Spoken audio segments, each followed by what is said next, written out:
Pavement markings provide an essential service to the people who pay our salaries, to ourselves, and also to our families.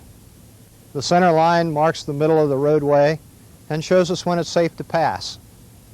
The lane lines and edge lines mark the edges of driving lanes, and the markings show upcoming curves and hills. At night, pavement markings become our primary guidance device. In order to ensure that pavement markings perform as they were designed, they have to be installed correctly. We've prepared this presentation to give you some information about the different pavement marking materials that we use and their installation. Okay. The first two topics we're going to discuss are layout and pre-marking and surface preparation. Smooth, consistent lines are much preferred over jagged lines. Pre-markings are simply marks lightly painted on the pavement. They should be carefully measured out, as placement of permanent markings will follow. Longitudinal pre-marking should be placed at 40-foot intervals, with markings not exceeding 2 inches by 12 inches in width and length. T-markings are used to indicate no passing zones. These markings serve as a guide to beginning, ending, and changing line types at the proper location. Pre-markings should be measured and marked from known reference points so as to assure proper location.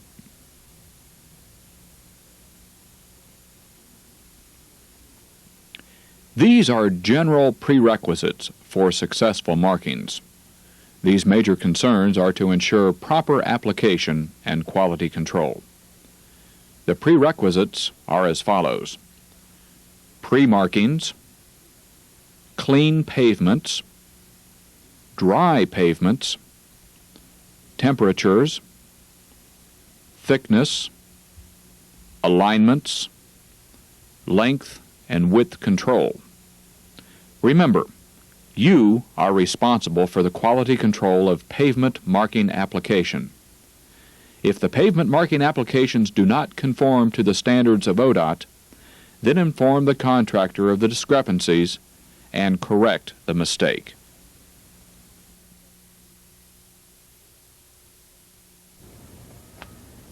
The next topic we'll cover is traffic control. We'll discuss traffic control for both long line and auxiliary marking application.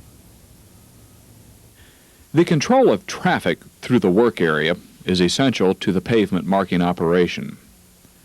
The objectives of traffic control are to provide for safe and efficient movement through pavement marking operations by doing the following: alert the driver, inform him what to do, guide him through or around the operation, protect the workers and equipment, and protect the markings from damage during the operation. The traffic control equipment required for achieving necessary safety and marking protection are lead vehicles, striper, and trail vehicles, signs, and cones. The pavement marking operation on the interstate consists of striper and 2 trailing vehicles. The striper applies the pavement marking material and places the glass beads on top of the uncured paint. The traffic control devices used in the striper are an arrow board advising the driver to pass with care around the striper, and a wet paint sign pointing toward the pavement marking which has been applied. The trail vehicle is following behind to inform the driver that pavement marking operations are being performed.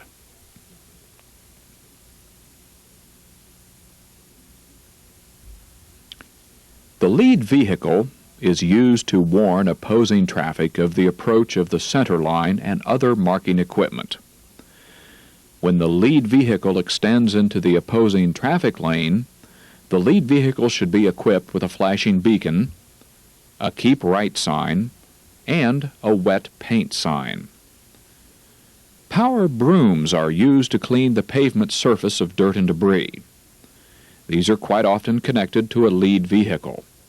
The power broom equipment must be equipped with a beacon. The flashing arrow panel is also required on multi-lane highways.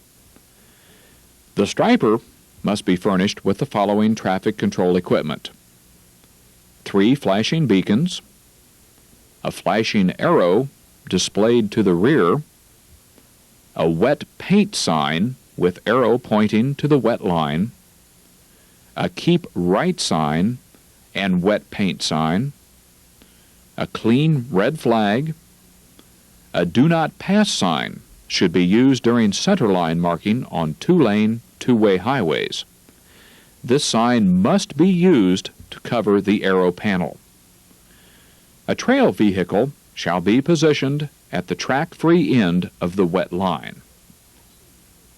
The traffic control devices used on a trail vehicle are a flashing beacon, flashing arrow, a do not pass sign on a 2-lane, 2-way roadway. This sign may be used over the arrow panel. A wet paint sign with arrow pointing towards the direction of the wet line. To protect pavement markings during application, you may apply cones and wet paint keep-off signs in the case where drying time is 2 minutes or more. For drying times 2 minutes and less, line protection is not necessary. Refer to MT 99.20 as a reference guide to assist you in the field. Traffic control for auxiliary applications are considered to be stationary operations. Therefore, traffic control shall be in accordance with various references, such as plan details, standard construction drawings, the Ohio Manual of Uniform Traffic Control Devices, and Federal Traffic Control Devices Handbook.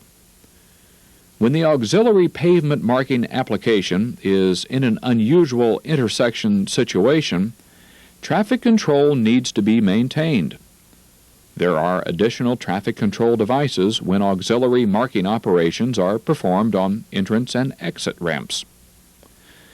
The type of traffic control devices used to ensure effective traffic movements are cones, used as channeling devices for lane closures, and cones are also used as line protection. Several signs are used to indicate lane closures, work ahead, and the direction the traffic must flow, and if the pavement marking material is not dry. Flaggers are needed to assist traffic movement.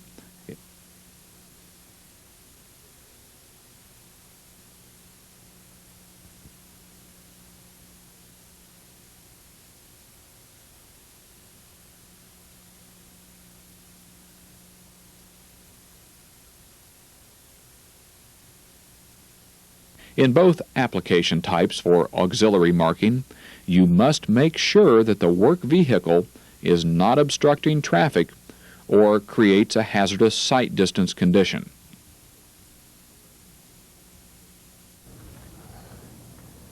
We'll now discuss pre-qualification of marking materials and present the 5 different types of marking systems that we use in Ohio.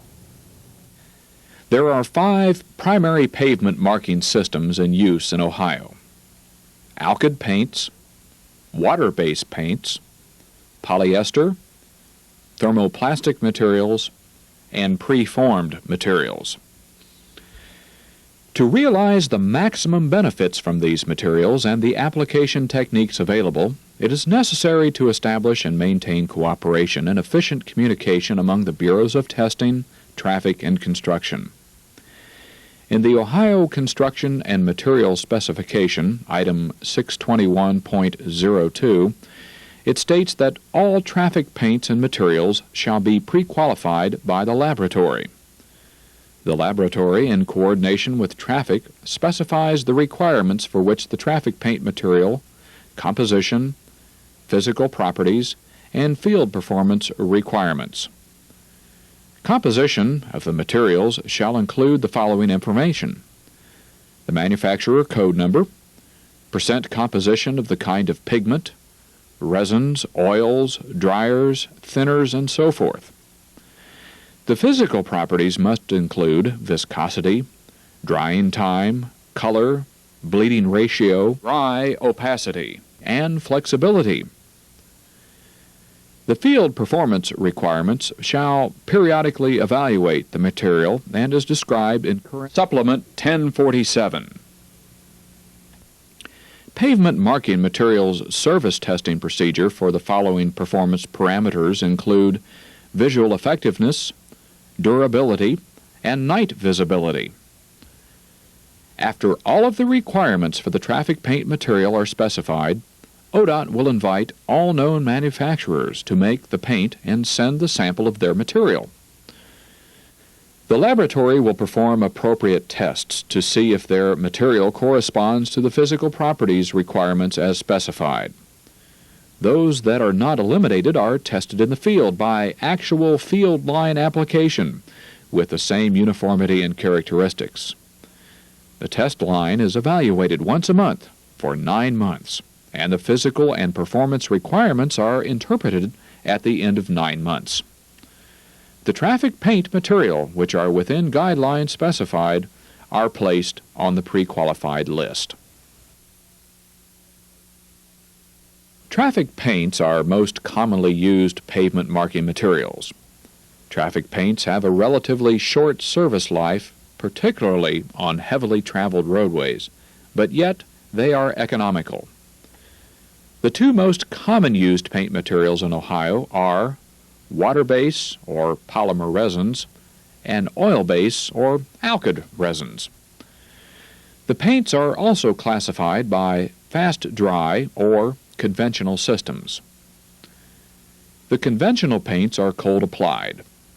The paints are sprayed without heat during application. The drying time is between 2 minutes to 30 minutes. The conventional cold-applied paint's viscosity is low, yet the paint is more fluid in order for the operation to be a spray application. Line protection devices are discussed in detail in the MT 99.20. The conventional paints made with the addition of more solvents introduces the fast dry painting systems. The fast dry paints are hot applied. The paints are heated during application. The paints dry in a track-free condition in 2 minutes or less, therefore eliminating the need for line protection, such as traffic cones. Water-based traffic paints are less harmful to the environment. Therefore, they are being used more frequently today than in the past. Reflectorized paint contains glass beads of a specified size and volume. The glass beads are either pre-mixed, dropped on, or in combination. Item 712.05 is the specification for the use of glass beads in traffic paints. Also, Item 621, Pavement Marking Specification, discusses the proper application of glass beads on traffic paint.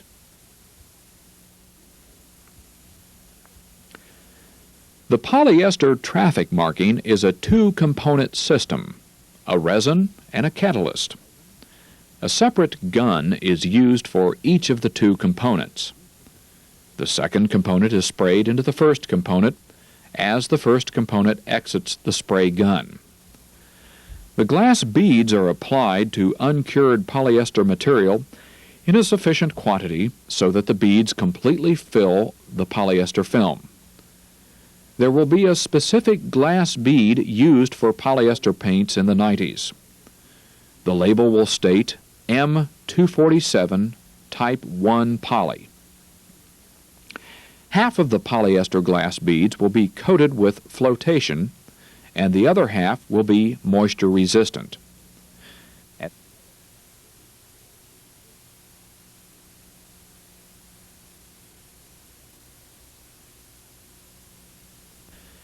The polyester material is controlled by a thermostat. This temperature must be maintained to assure proper flow and adhesion of the material while preventing it from burning. A pressure gauge allows monitoring of the pressure pot to guarantee smooth and uninterrupted flow of materials. The operator also receives flow rates and quantities of material used from the striper. The material is applied at a thickness of 15 mils with bead application rate of 18 pounds per gallon. The ambient and surface temperature should be at least 50 degrees Fahrenheit for the application of polyester material. The pavement markings must be sharp, defined, and uniformly reflective. The longitudinal edge line being applied has the requirement of being 4 inches wide plus or minus a quarter of an inch. The striper applies the polyester pavement marking material, placing the paint, then the beads. Line protection is used to assist in the prevention of tracking. The cones are placed by the trail vehicle. The thermoplastic material arrives and is stored as blocks of solid material. This material is a mixture of resins, glass beads, pigments, and filler. Thermoplastic materials contain no solvents. The blocks of the thermoplastic material are removed from their boxes. The material is placed into the kettle to form a molten liquid and heated between 400 to 440 degrees. The kettles are filled and kept heated by propane gas. The material temperature itself is closely monitored by the operator by use of gauge thermometers on the kettle and is controlled by a thermostat. This material must be maintained to assure proper flow and adhesion of the material while preventing it from burning. A pressure gauge allows monitoring of the pressure pot to guarantee smooth and uninterrupted flow of materials. The operator also receives flow rates and quantities of material used from the supplied meters used to monitor application rates. Inside the kettles we can see the paddles which agitate the molten material to keep it mixed. A proper mixed and blended material is less likely to burn and provides a consistent product in terms of color, bead distribution, and material viscosity. Also mounted on this vehicle is a tank to contain the glass beads needed for retroreflectivity.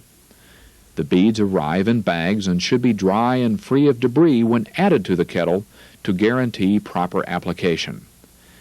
They will be applied to the surface of the line for additional visibility. Thermoplastic material uses the extrusion process. The material is then carried to an application die at the pavement. The die will form a 4-inch wide line on the pavement or larger if specified. The die may not exceed 12 inches in width, and 2 passes must be made to achieve additional width. Applied thicknesses should be between 125 and 188 mils. The thickness of this material over others, measuring material thickness so as not to compress the material and give a false reading. Overlapping of material should be avoided, and gaps of more than 1/4 of an inch between adjacent lines are unacceptable. Immediately following the extrusion die is a second gun which applies the glass beads at a rate of 25 pounds of beads per 100 square feet of material. Uniformity of bead application is just as important as quantity of beads and shall be thoroughly distributed about the line and shall not be covered and obscured by thermoplastic material. These sizes and weights are set forth in Supplemental Specification 847.06. Auxiliary markings can be applied by other methods as well, such as this application of a line arrow by thermoplastic material. Again, the surface must be dry, clean, and free of existing markings. After marking the desired symbol's location on the pavement, thermoplastic material is taken from the thermoplastic truck, where it has been mixed, and heated to the specified heat range of 400 to 440 degrees. Careful attention must be paid to the placement and alignment of these and other such markings. Each marking must be visually centered in the travel path of the vehicle for which it is intended, and must not conflict with other traffic control devices in the area. Preformed materials are suitable for retroreflective pavement markings on bituminous concrete or Portland cement concrete. The material must be free of cracks and have edges which are straight, true, and unbroken. The preformed material is flexible, formable, and suitable for cold application with an adhesive. The material does contain glass bead conformity throughout. Each type of preformed material is clearly marked to indicate material color, batch number, or other similar manufacturer's identification, date of production, and the company name and location. There are 3 types of preformed material used within the department. They are specified as types A, B, or C. Type A has 2 material types, either type A1 or type A2. Each type of the preformed material has its own thickness and material specifications and test requirements. This information can be found in Supplemental Specification 947, Plastic Pavement Marking Material, and it's dated 10/17/83. The preformed material application can be applied to the pavement by means of a pre-coated adhesive on the back, by a separately furnished adhesive, or an activator, which would be furnished with the material and used with manufacturer's recommendations. The lines may be 12 inches wide or less, but they must be one piece of material. Lines needed to be 12 inches or wider may only have 2 pieces of material. Separate pieces cannot overlap, but can be separated by a gap no greater than 1/4 of an inch. For the type A material application, the pavement surface has to be at least 60 degrees Fahrenheit. When applying the material, it must not be placed under high pressure for positioning. If the material is being placed on new bituminous concrete, the material may be applied to the warm surface by a mechanical roller. The application of the material must not be handled if the pavement surface is above allowable temperatures. The material could become damaged, and/or the adhesive backing would be dysfunctional. Type B and C materials application will be at the recommendation of the manufacturer with ODOT approval.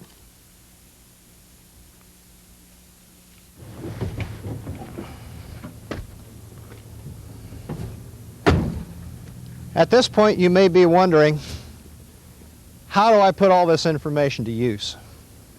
We've prepared a checklist which covers the major steps you should follow from the pre-construction conference through the starting day on the job.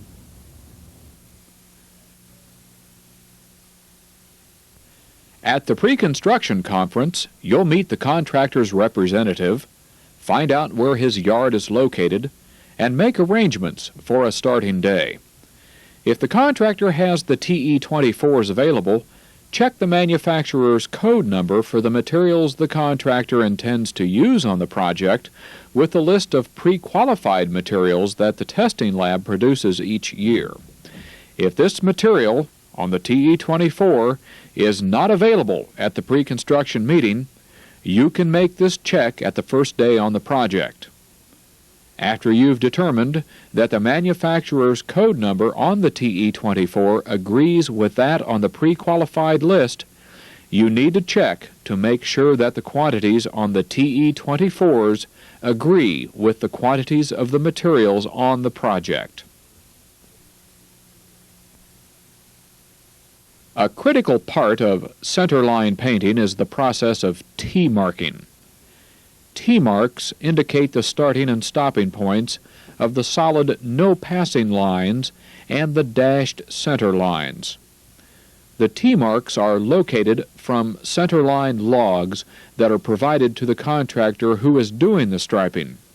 Normally, the striping contractor will have a separate crew doing the T-marking. Generally, he will start this process immediately after the pre-construction meeting and have it completed before the first day of striping. You will need to spot check his T-marking work using the centerline logs and the straight line mileage points to make sure that the T-markings are correctly installed. Startup day. After all the material paperwork is squared away, the next step is to inspect the contractor's traffic control. An easy way to do this is to have the contractor line up his striping train in the yard and get all the lights, headlights, and arrow boards operational, just as though he were in the process of striping on the highway. You can utilize this checklist, which shows the equipment that each vehicle is supposed to have. There's a checklist for the lead vehicle, for the power broom equipment, for the striper, and for the trail vehicles. Check to make sure that the signs, flags, and lights are operational on all the vehicles before permitting the contractor to start striping on the roadway. The next step is to do an actual test run of the striper. Now, we recommend that you do this in the yard or on a roadway that is not heavily traveled.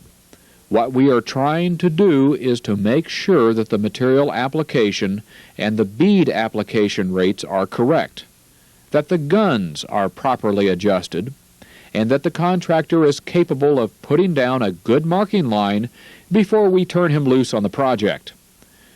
You must remember that the striping machine has to run for some distance, say half a mile or so, in order to get the pressures and temperatures stabilized to their normal operating points. Once you reach this point of stability, then you need to check the thickness and the width of the line using a test kit, which we plan to provide you at some future date. The Construction and Material Specifications, item 621.05, outlines the requirements of the pavement marking line. Generally, what we're looking for is a uniform line that looks consistent both in the daytime and at nighttime.